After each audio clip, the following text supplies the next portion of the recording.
Hello students, how are you? We are doing grammar topic of voice. Let's start. अब rule number जो 10 है वो देखें। जब एक्टिव सेंटेंस किस में हो? जब एक्टिव सेंटेंस में सब्जेक्ट हो और मॉडल ऑक्सिलरी वर्ब हो। हमने किया था auxiliary verb modal auxiliary verb कौन कौन से थे? Can, could, may, might, should है, मस्ट, ऑट टू। ये सभी कौन से वर्ब थे? Modal auxiliary verb can, could, may, might, should have, must, ought to. और मॉडल ऑक्सिलरी वर्ब के साथ हैव हो और प्लस उनके साथ कौन सी वर्ब हो? थर्ड वर्ब हो। और उसका पैसिव स्ट्रक्चर क्या होगा? अब ऑब्जेक्ट को सब्जेक्ट करेंगे, जो ऑब्जेक्ट है वो सब्जेक्ट होगा। और कोई भी मॉडल ऑक्सिलरी वर्ब हो उसे ऐसे ही लिखना है। कैन है तो कैन यूज़ करो, कुड यूज़ करो, मस्ट यूज़ करो, might, may, ought to, should, would.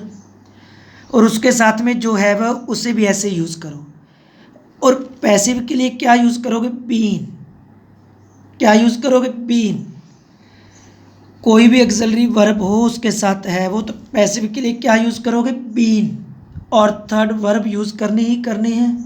और जो प्रेपोजिशन है बाय, और जो सब्जेक्ट ऑब्जेक्ट में लिखो। अब ध्यान से देखो, we must have respected our elders. Method वही है, आवर एल्डर्स आगे जाएगा। और जो भी मॉडल ऑक्सिलरी वर्ब है उसे ऐसे ही लिखो, मस्ट हैव, मस्ट हैव। और पैसिव के लिए क्या यूज़ करोगे? बीन। थर्ड वर्ब यूज़ करो रिस्पेक्टेड, फिर क्या लिखोगे? By, we change into us. Next, you could have written the letters, क्या लिखोगे? The letters. और जो भी मॉडल ऑक्सिलरी वर्ब है कुड हैव, कुड के साथ में जो है वो उसे ऐसे ही लगाना है। और क्या यूज़ करोगे? पैसिव के लिए been, could have been. Third verb written, फिर बाय यूज़ करना है you. We ought to have loved our neighbours, object को सब्जेक्ट करें आवर नेबर्स। और जो भी मॉडल ऑक्सिलरी वर्ब है ऑट टू, उसके साथ में क्या हैव लिखो और क्या यूज़ करना है? बीन। और थर्ड वर्ब लव्ड, फिर क्या यूज़ करोगे? By, we change into us. अब नेक्स्ट देखें, जो रूल नंबर 11 है, एक्टिव सेंटेंस किसमें हो? Active sentence subject. और कोई भी helping verb is, am, are, was, were, has, have, had. और उसके साथ क्या हो? Infinitive verb. क्या होते हैं इन्फिनिटिव वर्ब? टू के साथ फर्स्ट वर्ब हो जब, और ऑब्जेक्ट हो। तो इसका स्ट्रक्चर क्या है? ऑब्जेक्ट को क्या करेंगे? सब्जेक्ट। और कोई भी हेल्पिंग वर्ब हो उसे ऐसे यूज़ करना है, is, am, are, was, were, has, have, had. अब क्या है? इन्फिनिटिव वर्ब टू के साथ फर्स्ट वर्ब है, क्या लिखोगे? पैसिव के लिए टू बी। और थर्ड वर्ब यूज़ करोगे, फिर क्या यूज़ करोगे? बाय, फिर सब्जेक्ट को ऑब्जेक्ट।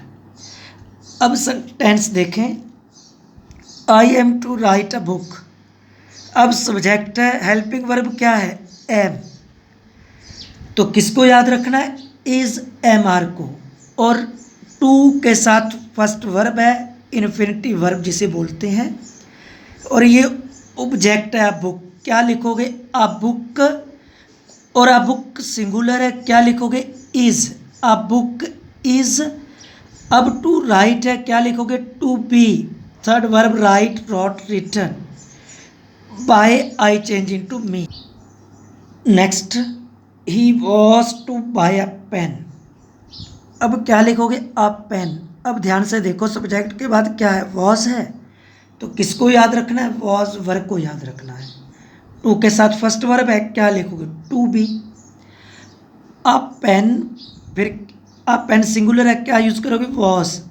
और इन्फिनिटिव था ना टू बाय, तो पैसिव के लिए to B.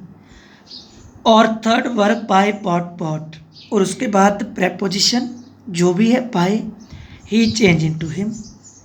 Next, I have to do it. अब सब्जेक्ट के साथ हैव है, किसको याद रखना है? हैज़, हैव को।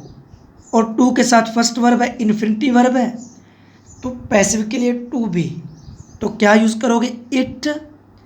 इट सिंगुलर है, has to be, it has to B.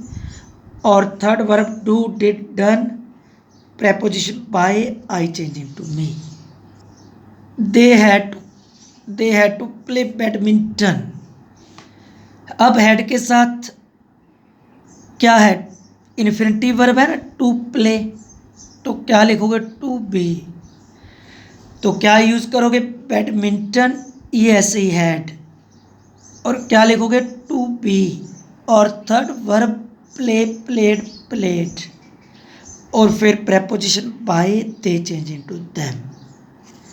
Next, यदि एक्टिव सेंटेंस में क्या हो? जब active sentence it is time वाला हो, इट इज टाइम। अब सेकंड सेंटेंस में इट इज टाइम, थर्ड में भी इट इज टाइम। तो इसका स्ट्रक्चर क्या है? It is time to take tea. अब टू के साथ फर्स्ट वर्ब है ना, तो इसे क्या बोलेंगे? इन्फिनिटिव। जब इन्फिनिटिव आए तो क्या यूज करोगे? To be. तो स्ट्रक्चर देखो, ये इट इज टाइम ऐसे ही यूज करना है, इट इज टाइम।